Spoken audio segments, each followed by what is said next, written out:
We're back, baby. We are back. We have got a fan clash for you tonight. If you are on Twitter, hit that link and try and come over to YouTube so we can see your comments and get you involved on the stream. Put your comments on the stream. We've managed to get the fan clash sorted. This lad wasn't easy to get, and it wasn't easy to get a time either. He is, you'll know him. He's an academy player for Spurs. Harry, you'll know him there. Oh, I love it. Oh, that's great. Harry, there he is. We've got him on the stream. I think Robbie Keane would have been easier to get than you, mate, but we have got you on the stream. Love it. Harry, thank you very much for having me. You're welcome, mate. I know you'll be decent. You know what I mean? I've watched your streams and stuff, so we like to get the opposition fan on. There's plenty on. There's loads on the stream, actually, which is really good. Pop your comments on. We try and interact with all of you. We have a system. What we do, because when you don't know what you're doing and you go live for 40 minutes and don't know what you're doing, you kind of just chat about everything twice. So we have a system. What we do is we're going to look at the last 5 Premier League games of Spurs, the last 5 Premier League games of Everton. Harry will tell you about Spurs. We'll tell you about Everton. We can tell you about Richarlison a little bit as well. Then we'll put your lineup on, Harry. You can tell us about your last lineup. We'll put our lineup on. You can predict what you think the lineup will be. We'll predict what we think the lineup will be. Our comments will get involved then. And we finish with your score prediction and our score prediction. So it's a good bit of fun, this is. And it gets you proper ready for the game. Right. So let's get straight into this. I'm going to put on the screen the last 5 games of you. You've picked up a bit, haven't you, Harry, to be fair? I think you had a little bit of a dip and you've got back on track now. Yeah, we had, let's face it, we had quite a large dip. I think that's a few different reasons. Some are fault of our own. Obviously, we had key players out. But at the end of the day, performed like losses against Wolves and West Ham for me, just unacceptable. But won the last 2. Newcastle performance was better. I can't say the same about Forest, but 3 points is 3 points. So we go into this game in a slightly better position. No, I agree. I was surprised you dipped, but you've got to surely say injuries was a big part of that because you have had a lot of injuries. It is, but I don't like to put it down to that because, I think Newcastle as well, very similar boat. We've seen, lots of teams, not just in the Premier League, who suffer from injury problems. I think the added time, has a big thing to do with that. I think that's a completely other thing. Of course, when you have your best 2 players out and Van der Ven and Maddison, it's going to contribute. But I think our discipline problems we're seeing at the moment throughout the club where players are losing their heads, such as Romero and Basuma, that also it is also costing the team. So we have to take responsibility as a club and control things that we can control. So as far as I'm concerned, that ran out of our last 5. It isn't good enough for a team that wants to finish inside the top 4. But, we've got some form together. Performances aren't perfect, but 3 points is 3 points. Like I said, we go into it a little bit more confidence. Like you said, Everton won the last 4 Premier League games. The togetherness is really clear to see. Sean Dyche, credit to him and what he's doing, and the fact you'd be on 26 points without that points deduction, for me, it's mind-blowing. 2 points behind United. That just shows, how good you have been this season, especially since that points deduction. So it won't be easy, but we need to take responsibility and we need a good performance to get you to have any chance, because the form recently in that last 5, this isn't good enough. I was actually going to say about your lot, Harry, is that kind of if you're looking at September and then into, basically September and October. So you had 7 games, you won 6 of them and drew away against Arsenal. So if you kind of look at it at a different perspective, you were going great guns, weren't you? We really were. It was a fantastic start to the season. September was good. October was good. We got to November and we had that dip. Obviously, the Chelsea was the downfall because we lost Van der Ven and Maddison for injury.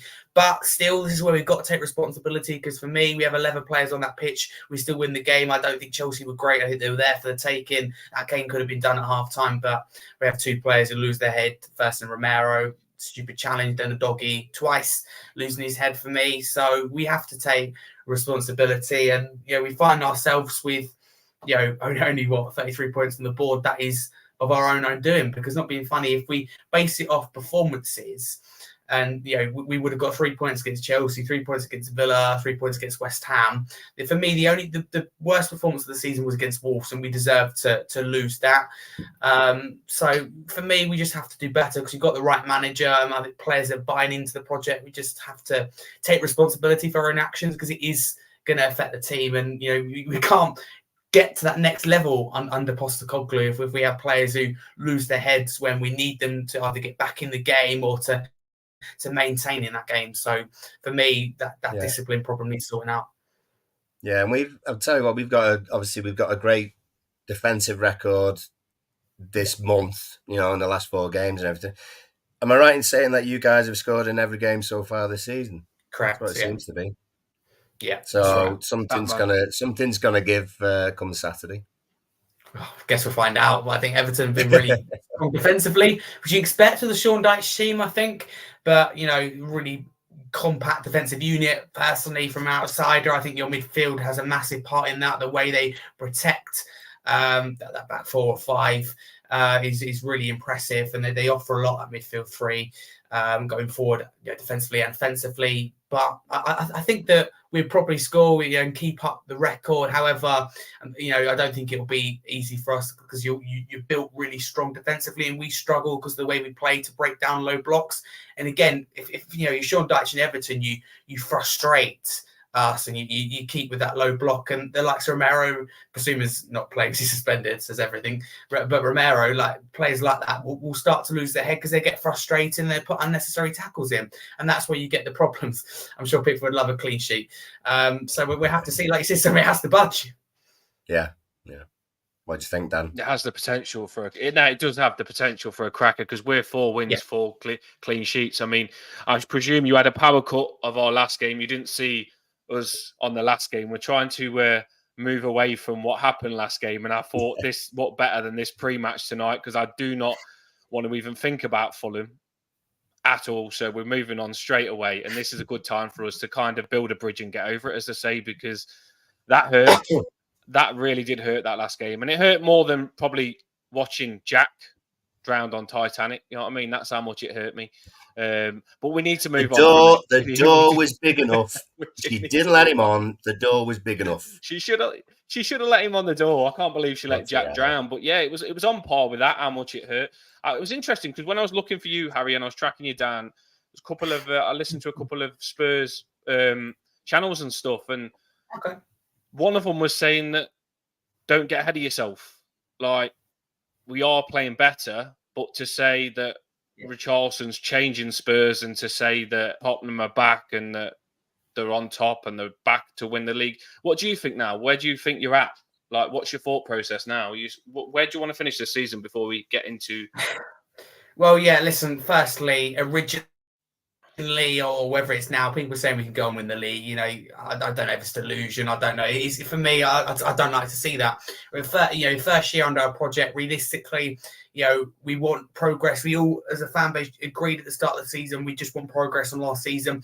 Finished 8th. That's the first time in my lifetime, 14 years, that we finished outside of Europe. So the aim is to get back into Europe, and that is seen as progress. And fans sit here and go, "Oh, we're going to win the league." It's ridiculous. And like Richarlison, I think a lot of fans unnecessarily have it in for him. For me, as he's a player that I've always been behind, said that look, he went through a lot last season with his mental health issues, with his surgery, which clearly affected him. Give him a chance, because he's proved at both Watford and Everton he can get 10, 15 goals. It's been funny, but I think it's a really key reason that you stayed in the league. I think for Watford also is exceptional on the left and up front, and he can play multiple positions. So I think Spurs fans, I think we have a habit and I don't know, kind of reputation of getting carried away, and you can see why I don't like it personally. I don't mind the odd joke about, can we do it? But to generally sit here and think we can win the league is, for me, slightly concerning, and it is disrespectful to the other teams. So the aim this season for me, I think Champions League is still realistic when we get the likes of Bentancur, February, Maddison mid-February, we get Van der Ven in January, who I believe is only 3-4 weeks pushing it away from coming back. Maddison, maybe we're leaning 5 or 6. So it won't be long before we get those players back. They'll come along really, really quickly. In January transfer window, if we get it right, get the recruitment right, because I think the investment will be there, because it quite often is with the club. It's whether we can get that recruitment right. We have recently, so I'm hoping we can keep that going and bring the players in. A strong backup centre back ready to go. I've got a few names in mind. Getting a striker as well, I think, will be really helpful to support Richarlison, because to make Richarlison, I think you can't expect him to play every minute from now till the end of the season. So someone to work with him, maybe as a front two, interchange, etc. Just having that option, I think, is really beneficial. So top four is great. But if you sat here and said, would you take sixth place? I absolutely would, because that's progress on last season. It's getting back into Europe. So I think some Spurs fans need to realise where we are. We haven't won a trophy since 2008. So you've got to be realistic with these kind of things and realise that we're a long way away from it.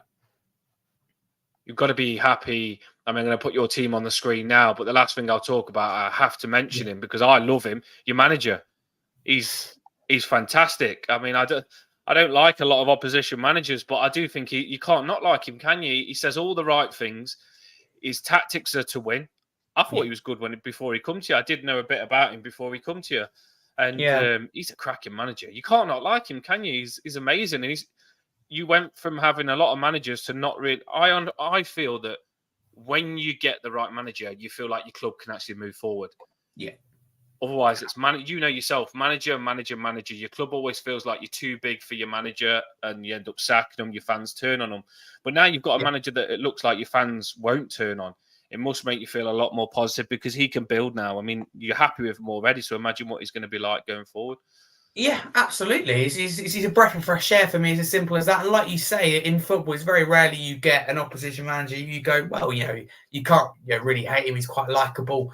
I think Postecoglou is one of those managers. Like the way he comes across, the way he dealt with kind of, Richarlison's mental health issues with Dele Alli, etc. Wherever he's dealt with situations throughout his career at Tottenham Hotspur, he's handled it with class and with a lot of professionalism. I just like his answers as well, and he doesn't like to put blame on officials. If you like, he takes that responsibility. He makes his feelings clear about VAR, but isn't going to blame it. Isn't going to blame our injuries, and I don't like it. Not being funny, but you get managers like Arteta, Klopp, etc., even De Zerbi and Brian, who sit here and whinge about they have a few injuries and that's the reason they're so good, and almost like rattled, if you like. So for me, it's a breath of fresh air to have a manager that takes responsibility. It's great, as a Spurs fan, to have a manager that wants to be here, because it felt like with Mourinho and Conte, that they're kind of doing us a favour, and that's never a healthy relationship at any football club at any level.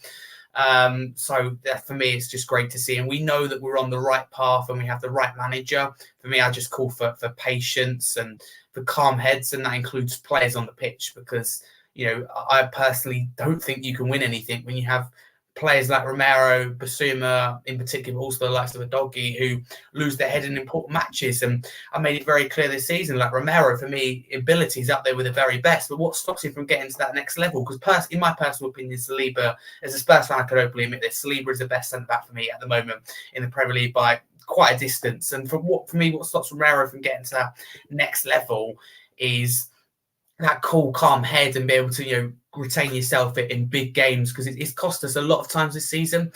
Like you can see on your screen, Basuma is, non-existent in the Everton game. Doggy's on a yellow card, Son's on a yellow card, Davis on a yellow card, Sar's on the yellow card. It's an issue. I get passion, I get aggression, but a lot of what we see, in particular from Basuma and Romero, are so unnecessary. But in terms of Ange, breath of fresh air, and we know we're on the right path. We just need to help ourselves. Well, you mentioned a bit of your team there, so I thought I'd whack it on the screen. Thank you. This is what goes with it, doesn't it? I'm on the ball here. This is what you played last game. Yeah, you did well to sign Brennan Johnson. I think if you didn't sign him, you wouldn't be as strong. He's kind of come in when you've had an injury. He's kind of come in nicely, Ante. And do you miss Harry Kane here, or do you think you've moved on from him now? Listen, we miss Harry Kane. There's no doubt about that. And there's no doubt we may have more points than the ball, scored more goals under him. But I hate that some fans live in the past. And I hate the question that some Spurs fans, they talk to themselves, they put out to themselves, where would we be if we have Harry Kane? It's in the past. It's gone. Move on. Thank you, Harry Kane, for what you've done. You always be remembered at this club. You always have a special place in my heart. I watched you from when I first got into football. This is the first time I've watched Spurs with a team without you in it. But we just need to move on from the past, and we can't rely on an individual. And I think this seems a lot healthier now, and we're in a better position in terms of others has felt a responsibility to step up and say, because football's about a team game. A lot of sports are about a team game. Whereas last season was about an individual, relying on an individual, and though that individual was classy, and for me, another level to like even any of the players we have now or any of the players we had last season. But it's only, I don't like having to rely on an individual. So for me, this team's a lot better. It's a lot healthier. Got some real class in there. Players who maybe punching above their weight and just getting the best out of them, or we found the best position, or really like reviving or starting their careers like a doggy style way above where they should be for their age. So that's for me as far as I'm concerned. I just think that you have to be careful. No, I agree. I think, Paul, you normally ask this question. This is one of your questions. This is. What are these ones? Yeah, go on. Ask him the question. It's what you normally ask. What player? Oh, what sorry. Player you're worried about? Weakness wise.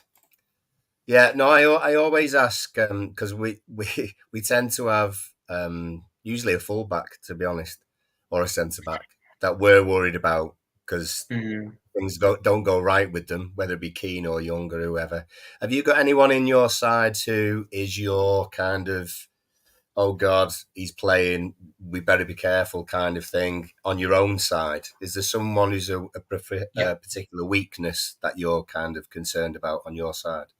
There is, and a lot of Spurs fans are going to call me out from this, but I believe it in honesty. And for me, like I said, I'm not going to question Christian Romero's ability. But in terms of liability and a hot head, Romero is your weak link in your side.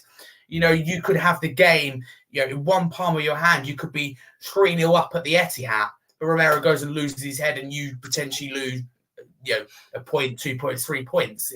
Just like that against the top team. It can make so much difference in terms of momentum, the opposition you play. And like Basuma done it against Forest. That's Manchester City.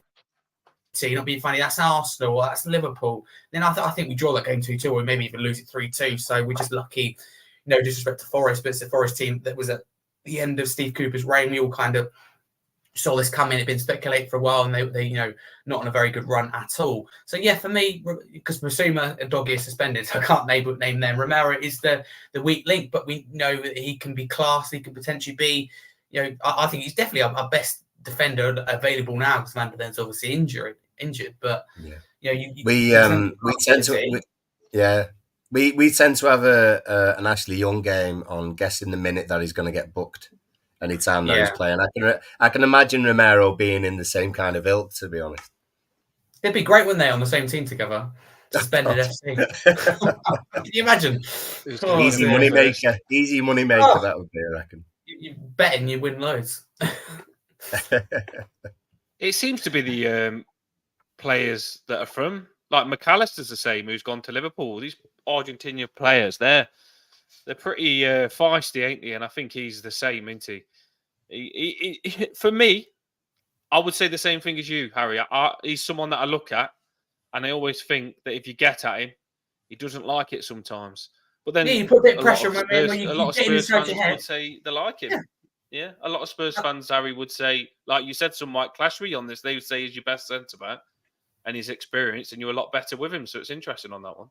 There you go. I think it's a split opinion there, but for me, you can't have someone who loses their head. And I hate to say it, like Basuma and Romero, you can't rely on them as your number one centre back or your number one defensive midfielder. Like when you're in Europe week in, love it, week in, week out, and when he loses his head, you just can't win things. And as that comment says there, already from what I've seen in Van der Ven, he's another level, so much calmer on the ball. And for me, that is my kind of centre-back. I love the aggression and passion Romero has, but like we saw, he got away with it, by the way, and I can openly admit this, for example, against Newcastle, ball had gone, he lashed out at Callum Wilson. For me, it's a red card. The referee, I think missed it, and then VAR didn't think that, it was a red card. For me, it's a red card.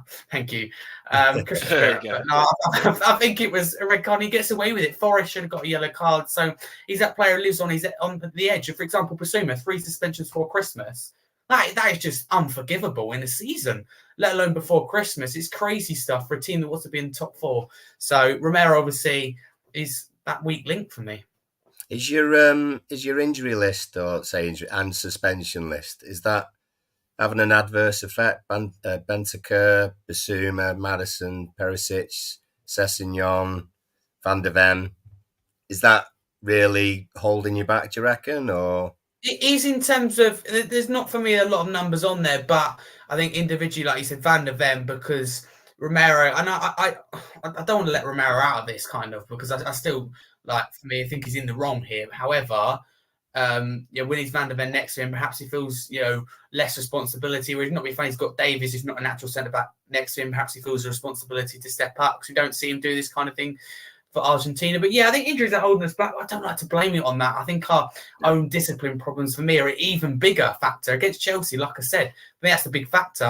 Yes, we lost Van de Ven and Maddison, but we still think we could have won the game. And for me, that is the real frustrating thing. And it'll be interesting to see our back four that's named, because the doggy is obviously suspended. For me personally, I put Emerson Royal left back. I think. Go on then, Harry. I'm gonna go for it now. You're passionate. You are, even though you've got injuries. I like that about you. A bit like me there, really, because I've got the Rocky sort of attitude. Even though you've got injuries, you're not making excuses, mate. You're saying the players there should be doing it that are coming in to replace them, and I like that. I like that sort of attitude. And I think if you, that's what Dyche says with us. It's about the squad, not the 11. And when these players get these opportunities, they've got to be better. I don't think when a player comes in as backup that he should be crap. He should be up to standard. Otherwise, why is the player in the squad? Give us you're just going into it then, Harry. Give us your lineup. I'm presuming you've listened to the press. I just listened to ours just before I come on. What's your lineup?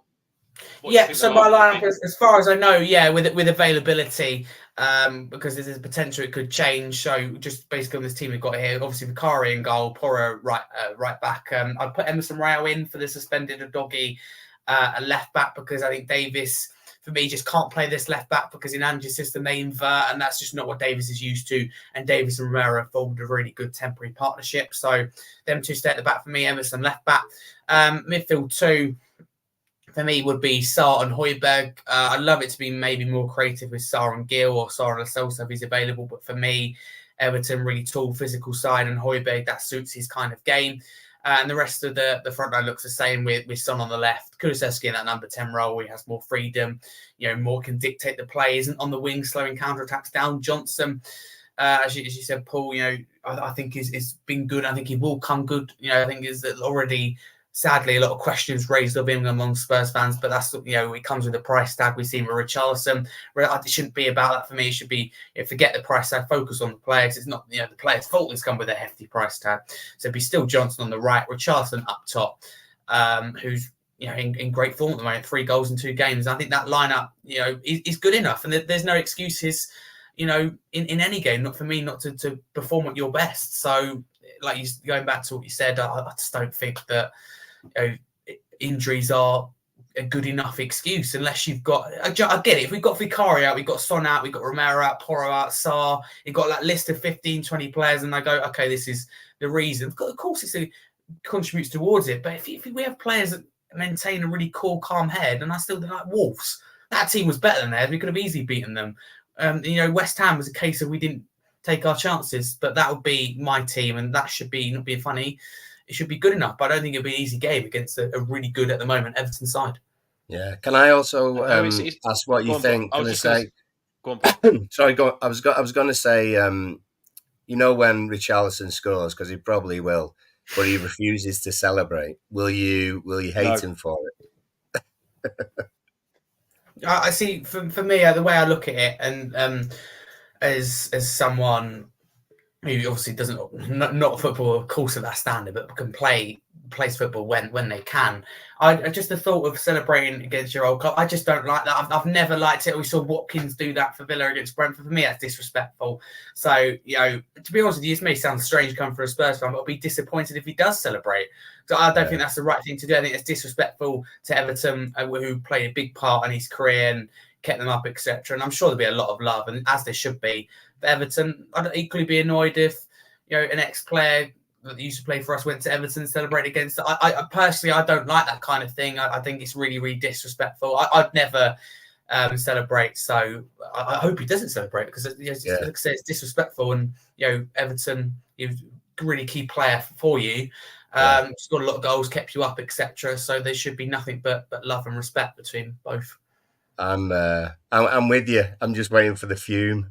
If he does. Oh, I expect him to celebrate because Richarlison is a passionate. Richarlison's just got football in his DNA, and whoever he I'll scores still love against, him. he's going to Still love him, though, won't we? And we'll still love him. We can't say anything because Tarkowski scored against Burnley, and McNeil celebrated for him because Tarkowski didn't. So we can't say anything on that.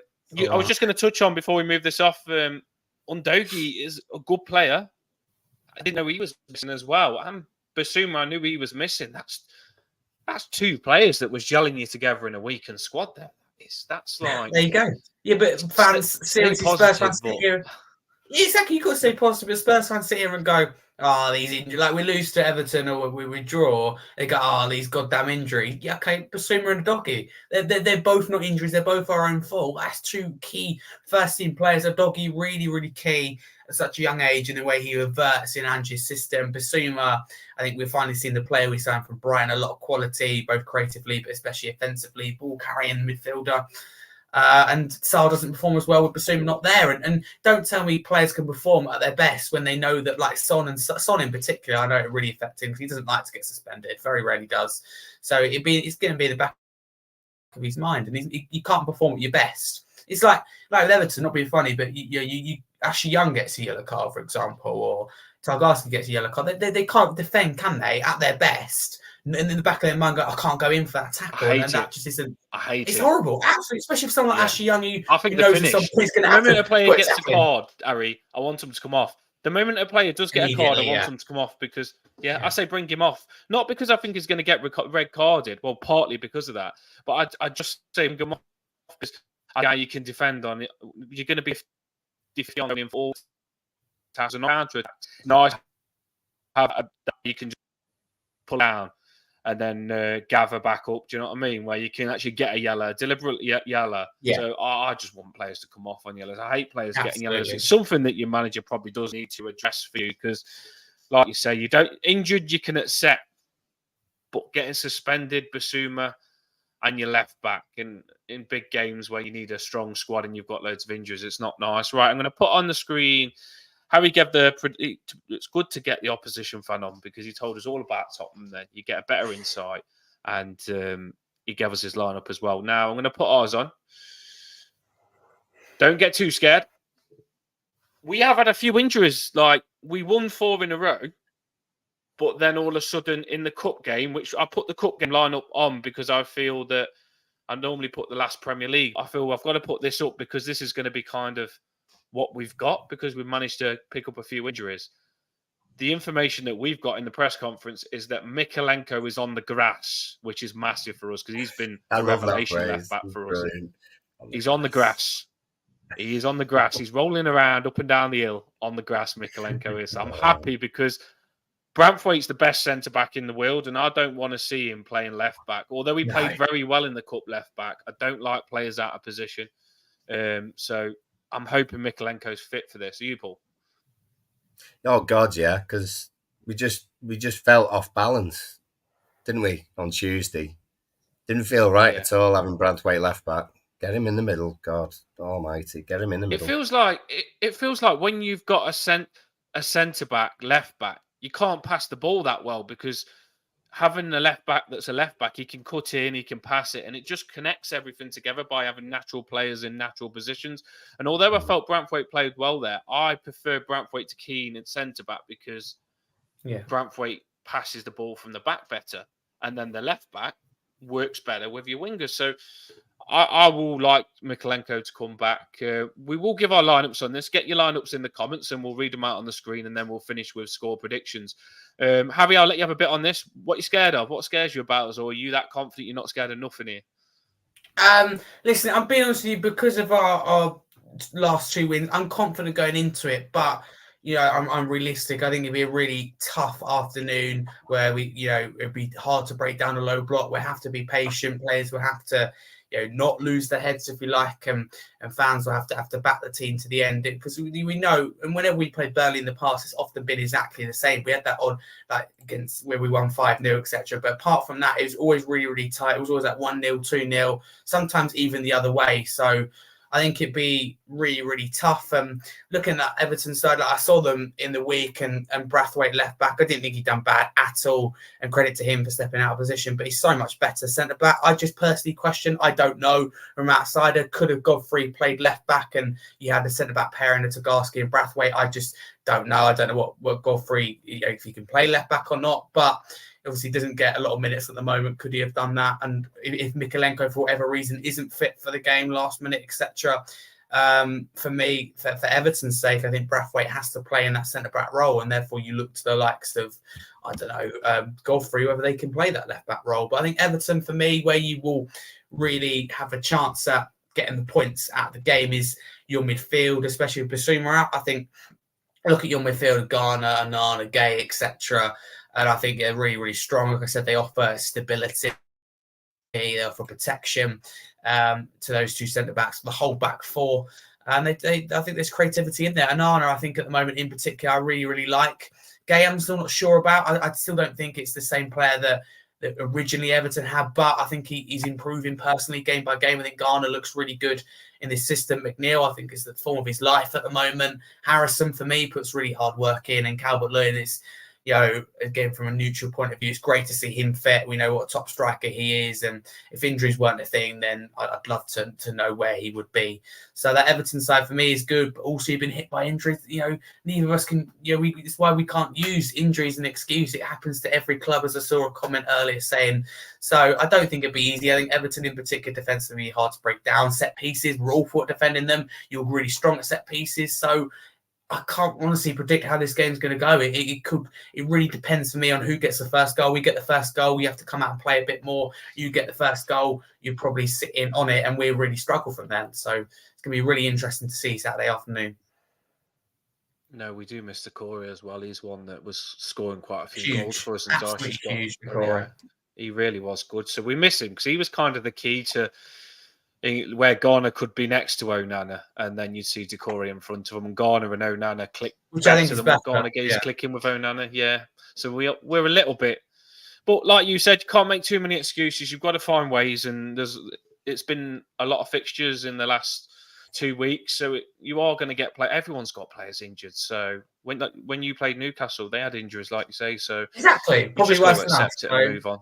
Yeah, you've got to accept it and move on. Right, Paul, give your lineup. I'll give my lineup, what I think the lineup's going to be. We'll read the comments out, and then we'll have a proper fan clash. Harry's going to do like a Ric Flair on us, or a clothesline, or a Goldberg, and he's going to give his score, and we'll give our score and finish the show. But what's your lineup, Paul? What lineup do you expect to see against Spurs? Do I expect to see or hope to see? Well, there's a difference in that, isn't there? In between. Put them together. Well, I can't. I know Blues... Me and Blues have sort of been having a conversation, and I know Branthwaite's left-footed and everything else. If Miko's not playing, I'd still have Godfrey left back.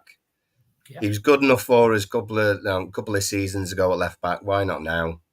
I think he's strong. I think he would. I think he'd deal with the players, particularly at Spurs, coming on the inside. I don't see Spurs as a particularly touching the white lines out wide kind of team. They do kind of like to come inside and get shots off, or kind of play balls through the gaps in between the centre backs, as opposed to get to the line and then get a cross in. They're quite good at that, sort of differing their play a little bit. So I'm quite happy for Godfrey to play left back if Miko's not there. I'd have Branthwaite in the middle with Tarkowski. I don't see any other reason why it shouldn't be that. Keane came in during the EFL Cup game. That's fine. Didn't play bad, got unlucky again. But I just think your best centre-back pairing, if they're both fit, play them. Why wouldn't you? Patterson, I'd still have right back. If Coleman was there, then maybe, but Patterson's decent enough to do the job. Losing Decore's making a shift in the middle. So basically you're thinking about, before you think about your two centre mids, you're thinking about who's going to play in front of them. And I think James Garner, when he's on the ball, can make things happen.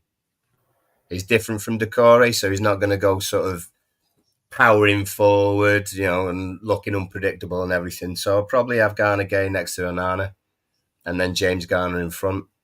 I think that as a starting midfield would be good. I'd then have Harrison on the right and McNeil on the left.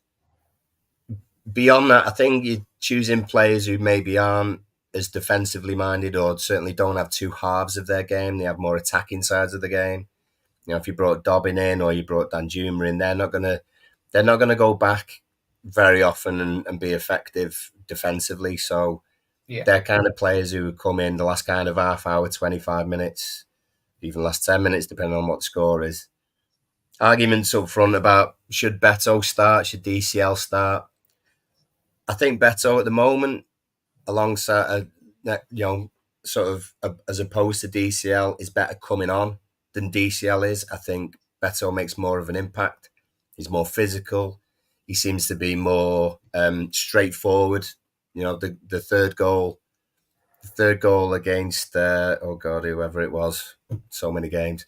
The third goal that he scored at Goodison the other week just shows that he gets on the ball and he runs forward. DCL's not like that. He'd hold it up. And I think we'd want that in the first hour of the game to stop the onslaught of probably what we would get from Spurs being at home as well. So, so it'd be Godfrey, Branthwaite, Tarks, Patterson, Garner Gay, and Anna. James Garner in front, hopefully holding onto the ball, creating things. McNeil on the left, Harrison on the right, and DCL starting up front. So that is Paul's team. I'll drop mine now and we will read the comments. I listened to the press conference and I know I'm not going to get the team that I'm going to say now, but I don't care. I normally go with what I think Dyche is going to do. But Dyche, what scares me, I've already had a couple of debates that I've said Keane played well, but I don't want Keane as my defender. I'm not slating him. I'm just saying I prefer Branthwaite and Tarkowski. Now people are saying, oh yeah, but Keane's been one of our best players. It was against Burnley. And Burnley played really bad, in my opinion. And yes, he did score. And yes, I've watched Keane longer than these two games that he's played well to know that it could creep in. I trust Branthwaite and Tarkowski more. So do not have a go at me for preferring Branthwaite over Keane, please. We've got to be careful here because Keane could sneak back into this squad with these man of the matches and goals, and then all of a sudden make us lose. So some people won't like that. Everyone's on the Keane wagon now. They love him. They're funny because they're the same people who have been slagging him off for the last few months. Yeah, I know. You have to watch, don't you? I don't like to jump on players. I'm not jumping on Keane. I want him to come on and play well when we've got injuries, but when we've got the best options, I prefer the best players on. Right, so Pickford in goals. I'm going to go for, I think Mykolenko will be back. If he's on the grass, Dyche, don't tease me like that. He's got to be available. So Mykolenko left back. Tarkowski, Branthwaite, love that. Centre-back partnership, amazing. Patterson didn't think he played well. Could be dangerous with Son or Johnson on the wings. I hope he steps it up better than what he did last game, Son. Listen to this, Patterson, step it up. But I'm giving you another chance because we've got injuries. In the middle, I'm going for Onana. And I'm going to drop Garner Gay. Oh. And I'm going to put James Garner back there because I feel Onana and Garner, they're good passes on the ball. That can get some possession then because Garner Gay, he turns the ball over and he closes stuff down, but he's not a passer. So I'm going to go Onana and Garner. I'm going to go Harrison on the right. You're lucky, Harrison, because you are looking a bit shattered. McNeil on the left. I'm going to put Danjuma in that Decore position because I feel Danjuma used to play for Spurs. He's putting stuff up with his Spurs kit on. I don't know why, but I'm hoping that Sean Dyche isn't giving Danjuma a chance. And for some reason, Sean Dyche in the press has made it sound like Danjuma isn't going to get a chance. So I know I'm not going to get this, but Danjuma in that position. And I'm going to play Beto up front as well. There's a couple of surprises there. I actually do believe Beto, is like strong and he can stop you on a game, really ruffle the defenders up. I think Beto's better off the bench, though. Yeah. Personally, he's good though. He ain't had his chance yet, though. He hasn't had his not compared to Calvert-Lewin though. For me, presence.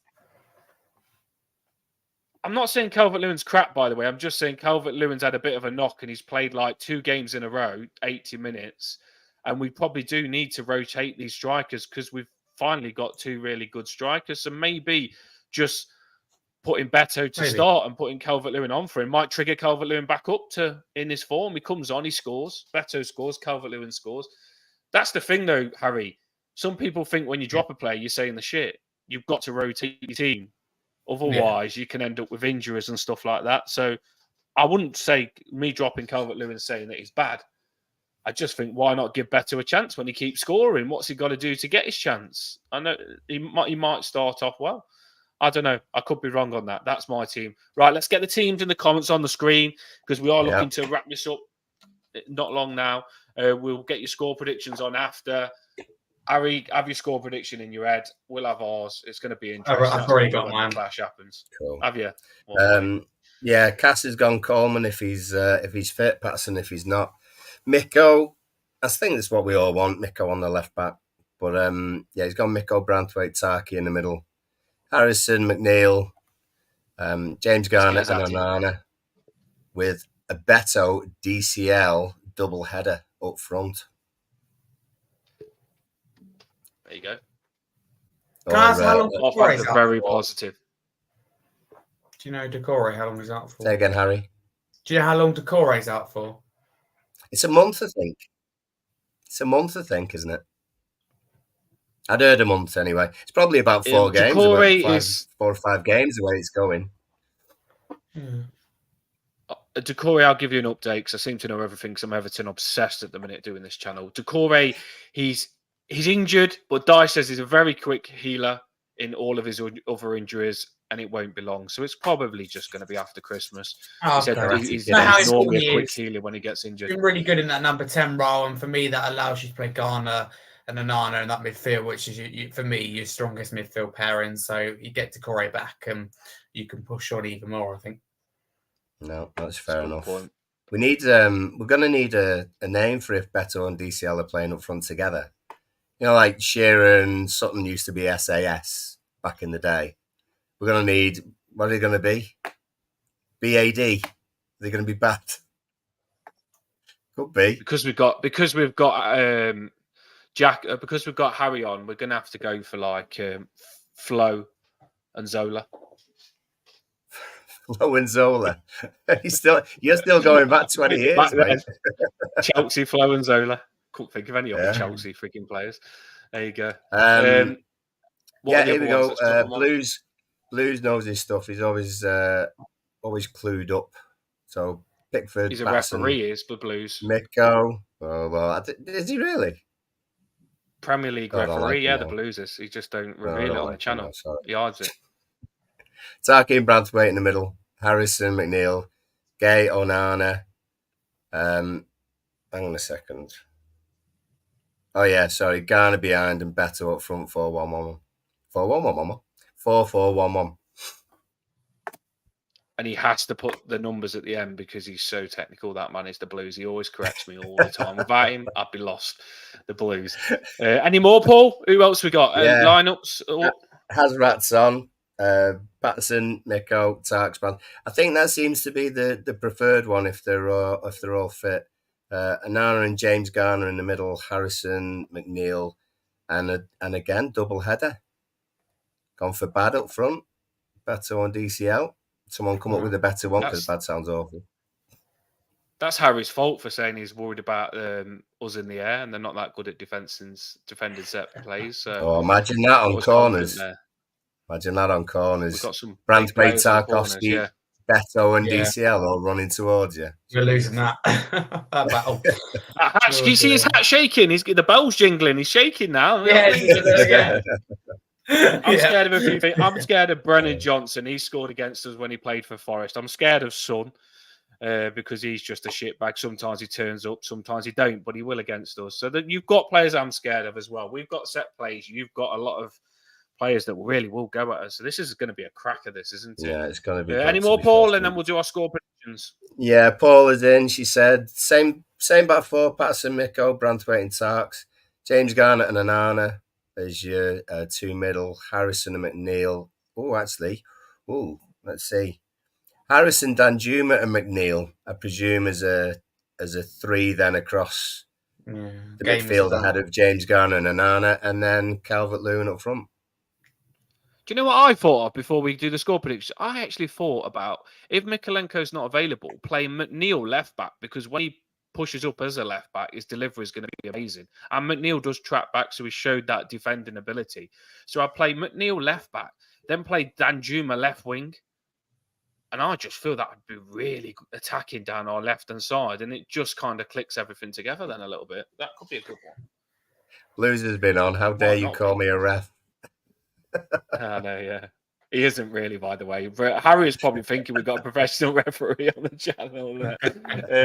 But he is, trust me, a bugger on his tactics and correcting me. I'm not sure about that. He is good. West Egg More said, predictions then. Go on, go for it. Go for it. I think West Egg's the last one that we've got at the moment. So same back four. Dan Juma on the left. McNeil on the right. Where are we? Sorry. James Garner and Onana in the middle with, I presume, then Harrison behind Beto. It's been interesting. That's why I like reading these lineups. We do lineup predictions because you get different Everton fans always think different things, don't they? Dan Juma's involved though. He did come on and play well last game. So he's involved. He did score goals for Spurs, so he might want to prove himself. Right, let's get the score predictions going. So in the comments now, we're finishing the show. You know how it works. We want your score prediction. So if you're on Twitter and the link's there, get over and just give us your score prediction so we can read it out loud on the screen. We want to know what your score predictions are. Let's get Harry scared. We're normally honest though, Harry. We do like to get it right. We treat it like it's a bet that we're going to win £1 million. If you had £1 million, what would you put your score prediction on? That's how we treat it. So we want your score prediction. And with that specific, we want your goal scorers as well, Harry. So we'll let you go first and then we'll do ours. Thank you. I do think that in the end we have too much quality. I think Mikalenko personally may just about miss out, which may mean like the likes of Godfrey play left back. I did actually, when we were talking about it, I did actually think that McNeil could play there, and then that would mean Dan Juma would play, obviously, having played us. So it's good to know. I think that's a good thought, actually. I think that's one that Dyche may consider. But, you will hope that Mikalenko is available. I'm going to go with 2-1 to Arsenal on Spurs, and I think that Son will score a brace. I think for Everton, Cal William will score. I think he will start. I think he'll go 1-0 up, and I think honestly we'll get to 55, 60 minutes. We'll still be behind. I think it'll be really frustrating. I think it'll be really late before we turn this game, turn the game on its head. But I think in the end, fatigue maybe will kick in a little bit for you, having played in the week and gone to penalties. Understandable. I think in the end we will just about get the job done. 2-1. So 2-1 is his prediction. Sun brace. Really don't hope that don't happen. Right, Paul, what's your score prediction? Hard going. I just see this period as being quite a test for us, to be honest. But originally I was going to go 0-0, but having known that Spurs have scored, go with your heart. Go with your heart. in every game so far this season. No, let's be positive. Be positive. Right, we're going to win 1-0. Oof. And it's going to be a Tarkovsky header from a corner. Yeah, we'll put that. By the way, I think this goal is coming from like a free kick, a corner. We are awful at defending. I can't see us playing through you. I can't see us playing through you. Yeah, you're not going to play through us. It's going to be long ball over the top or a header, set piece, even stuff like long throw-ins. We're just awful at the basic stuff we can't deal with. So it'll be interesting to see. We're quite good at corners now and set pieces. So yeah, I'd say Tarks 1-0. I've just done mine on the spot. I was thinking about it while you two was talking. My score prediction, I'm seeing it in my head. I've set myself up here. 4-3 Everton. 4-3. I keep thinking about that cup game that we had when it went like 3-3. Harry, yeah, remember that cup game? Yeah, Harry, I can see your face, but Dan does this every single time. He's not getting £1 million this week, is he? I actually said 2-0 last game. We played. That's more sensible. We'd win 2-0. That was conservative. Yeah, but no. I just got that cup game in my head where you scored, we scored, you scored. It was like 3-3 or something like that in the cup that was game. a crazy game. That was a very crazy game. Bernard scored. I remember that. 5-4 to you in the end, yeah. Awful, Spurs brought on like a centre-back and then a centre-back scored and then we brought on someone, then he scored and then Spurs brought on someone, then he scored. It was just... Probably.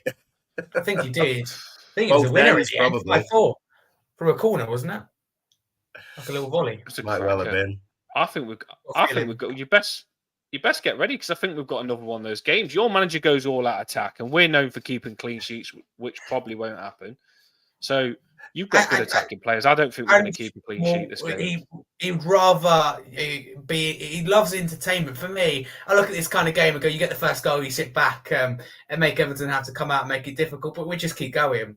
You know, there is no like limit for us. We just keep going, and we create problems for ourselves. So that's the only worry. You know, we continue to play sitting on the halfway line with 9 men sitting on the halfway line. Any quick players? We play in the when you get a free kick. Anyone?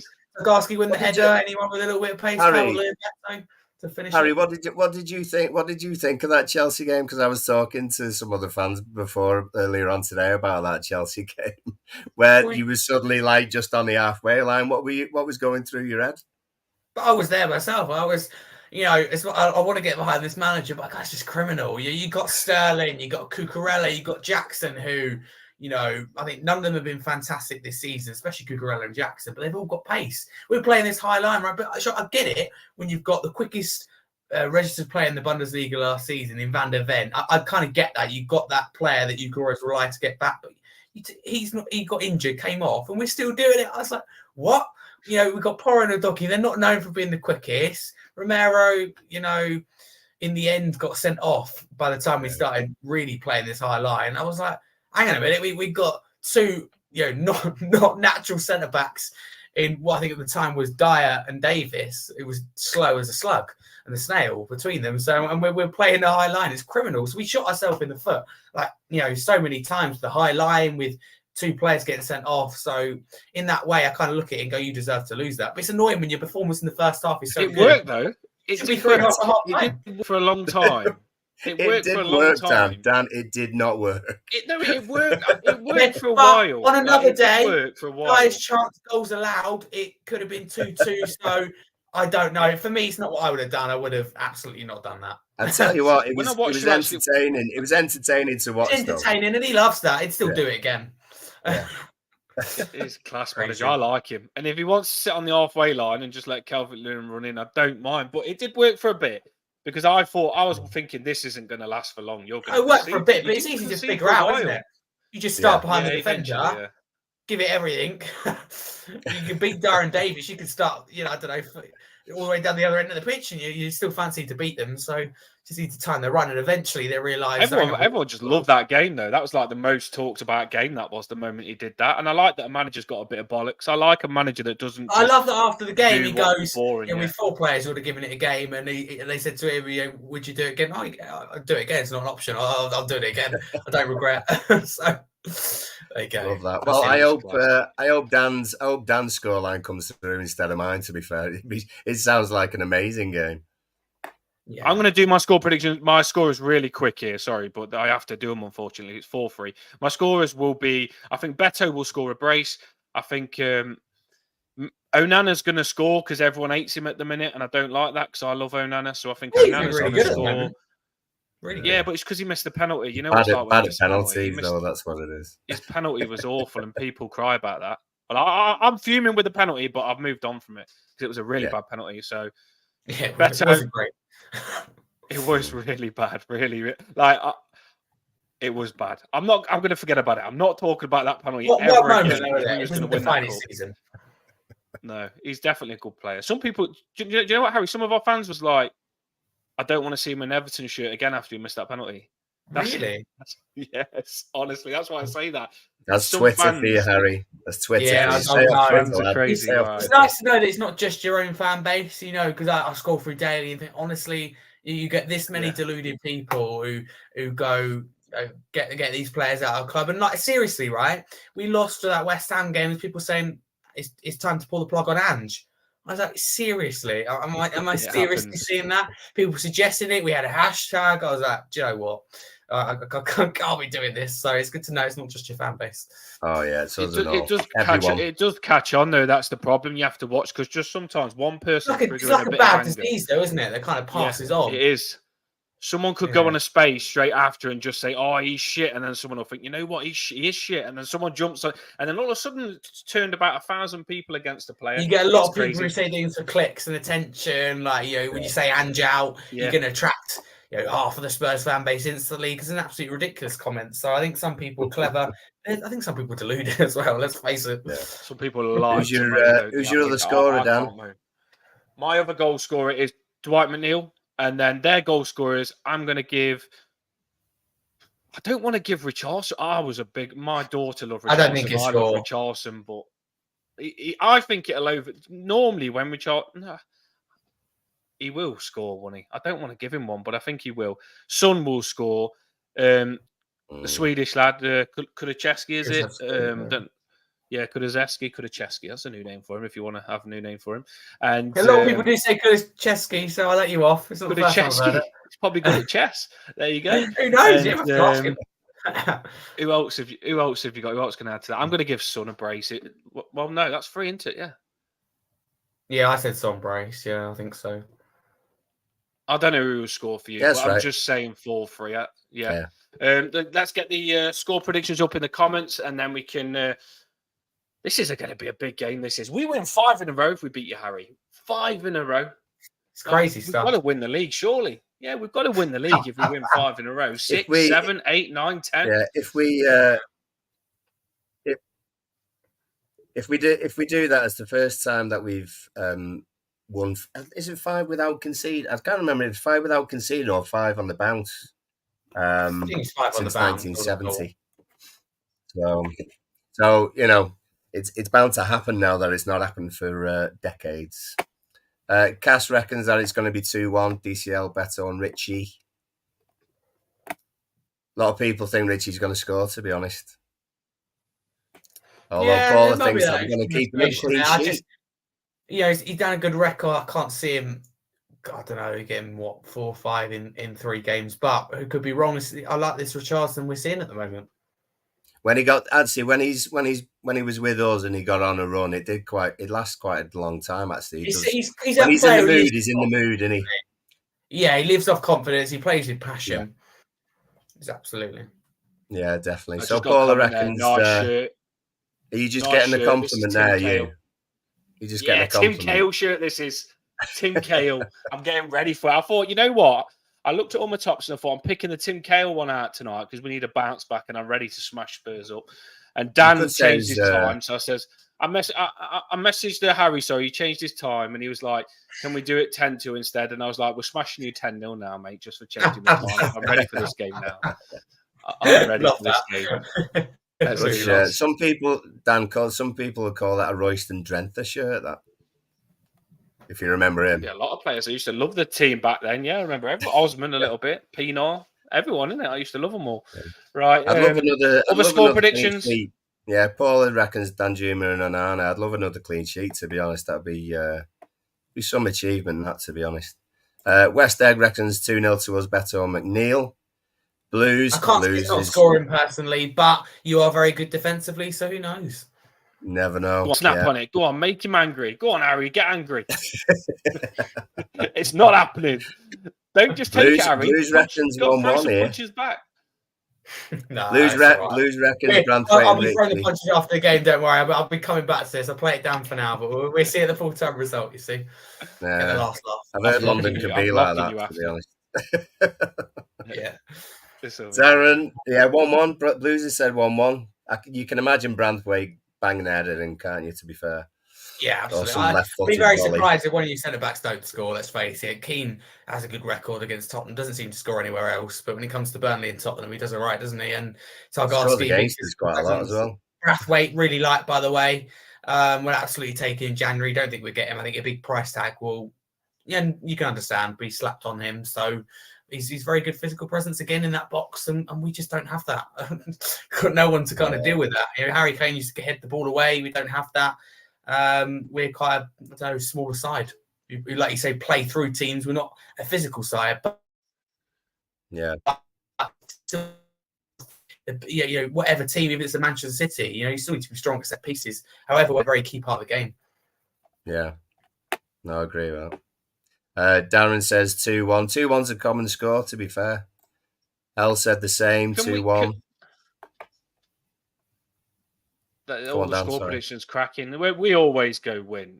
Well, some do. Very confident. I understand that considering the record. But would you? I'm going to put the question to both of you now. If I said to you now, 0-0, 1-1 draw, etc., would you take a point? Yeah. Everyone said that to me, and I wouldn't know. Paul would. I wouldn't. I would. You wouldn't? I just think it's a good time to play. Yeah, but no, because I think it's a good time to play. I wouldn't take a point either. I'll be fuming with a point, to be honest with you. Oh, you should be fuming with a point. You should be fuming with a point. I would take a point for us. Your record, point as well. You'll be fine. You're going to a club that expects to, well, I think will be, in the end, that top 4, top 5 come the end of the season. And you're getting a point away from home. That's impressive. For me, I think that's really good. Then when we come back to play you, which isn't long, I think it's in February, isn't it? At Goodison Park, and you win that game, you get 4 points against the top 4 team, and that is a serious team. It's, I think, to give you an example, when we went to the Etihad, and some people going, "Oh, we should be disappointed with the draw." No, we should. Oh, Siri. Thanks, Siri. I think we should be random. I think we should be really happy with the point. You've got to put some things into perspective, but. I like the positivity. You played well recently, but I think I think Harry, you're telling me to try and go and take a point because you're scared of us going and getting the 3 points. You're trying to calm me down, but no, we're not listening to you. You're up for it, but I don't know how you'll be after the game. We're very positive. I'm going to say no. Don't listen to you. Got to be positive. We're getting 3 points. Yeah, we're getting 3 points. This is going to be a good game. We're ridiculously positive on this channel. We really are. Can we just before we last scored? Can we just between me and you? Because I know you're a big timer Spurs and I'm a big timer Everton.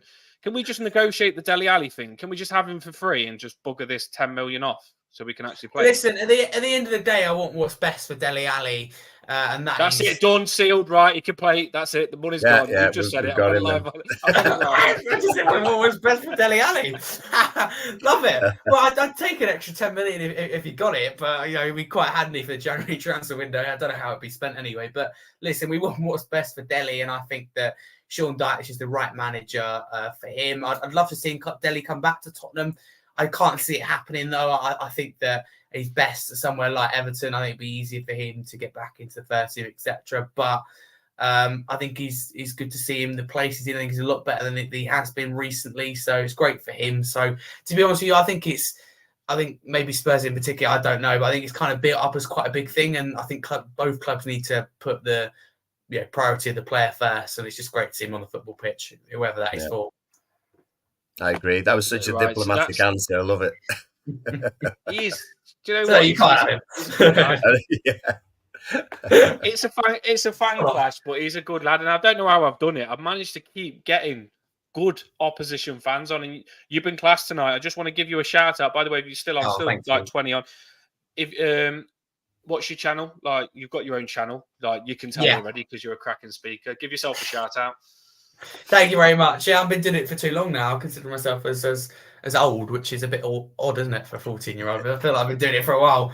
But no, my channel is Scarface Spurs, so we do match previews, match reactions, usually weekly shows every Monday at 8 p.m. Obviously not this Monday because it is Christmas, so physically not possible. You're having a day off? You're joking? I'm having a day off. It's Christmas. I don't think I'll be able to find a single guest, so there's no point me even going to try put it together. It could come my way if we lose the game, but I like to try and get on opposition fans as well. So either of you, when we have the reverse fixture, want to come on, it'd be an honour to have either of you on. So thank you very much for having me. It's been great. Good luck for the rest of the season. Like I said, I stand by what I said to you earlier in the chat. I think that the Premier League's punishment for Everton is unjust, it's unfair when you get the likes of City, 115 charges, Chelsea with FFP. So hopefully you do get that overturned, and I like what Sean Dyche is doing with this club. It's I like watching Everton at the moment. There's real togetherness, the atmosphere is fantastic, the players have got something to play for. At the end of the day, I don't think you'll get involved in a relegation scrap. I think you're comfortably in the end, not being funny if it's inside the top 10. I just hope you get at least some of that overturned because it is excessive from the Premier League. So good luck for the rest of the season, but not this game. If we get it all overturned. Whether you want to point or not, you're not all overturned, Harry. We're coming for you. We're coming for you, baby. If you get those 10 points overturned, we're 9th now. We're coming for you. We're after you. We'll challenge you for that. Let's come back to that. I know we're not getting the 10 points back, so that's just true. I think you might get 5 back. Right, everybody. Might do. Hopefully. Yeah, Then we're still Eugene. coming for you. Eugene reckons 3-0 Beto, McNeil and Onana. If you lose 3-0, then serious questions need to be asked. There would be. By us as well. How the hell did that happen? 2-1 for us again. McNeil and Beto, and then obviously Richardson. Richarlison for them. Darren with his 2-1 said Beto and Danjuma. Lots of love for Beto. He's our king, so, 2-1 for Emma as well. She said Tarks and Beto. Every time he gets the ball, there's going to be a goal. A superstar from Portugal. Beto is a king. I love him. Beto is going to smash it, and he's going to probably start. Is that last one, Paul? And that's it. It seems to be a unanimous-ish 2-1 to Everton, with Beto getting at least one goal. Oh, there you go. Everyone said penalties in that cup. They didn't say we would actually go out, but they said penalties, and it did go to penalties. So maybe it's going to be 2-1. My 3-2 would be amazing. Harry's gone for 2-1. Paul, what did you go for again? Sorry? I went 1-0 for us. You've gone safe. Paul's gone for the 1-0. You went 4-3, didn't you? You went... No, I went 1-0. Dan went 4-3. Yeah. I'm 4-3. I'm 4-3, mate. You're getting it, Dan's mate. always... I'm 4-3. Yeah, if there isn't more than 5 goals in the game, Dan's not in a good mood. That's what it is. Thriller. Michael Jackson, baby, is on its way. Thriller's coming. 5 p.m. Saturday, you expect a message in your X inbox. But should have done. We should. I'll be gutted that we didn't do a live watch, Harry, and we could have done a smasher when we beat you 4. It would have been a cracker when we beat you 4-3 live watch. Maybe. Right, we've got a reverse fixture coming up. I'll wait to do we do the talking on the pitch. You do the talking on here. We do the talking on the pitch. So we'll find out tomorrow afternoon. I've spoke to all the players, and the record they're going to smash you after this cup game. Really well, so we have to see. Be ready. Fan clash at its best. Thanks, Harry. Going to drop the thing now. Have a boss night, everyone, and get ready for this game. It's going to be a cracker. Big up chat as well. Thank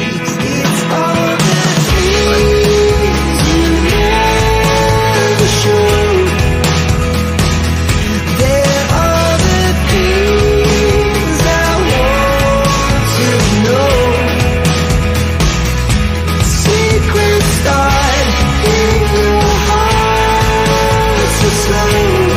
Stream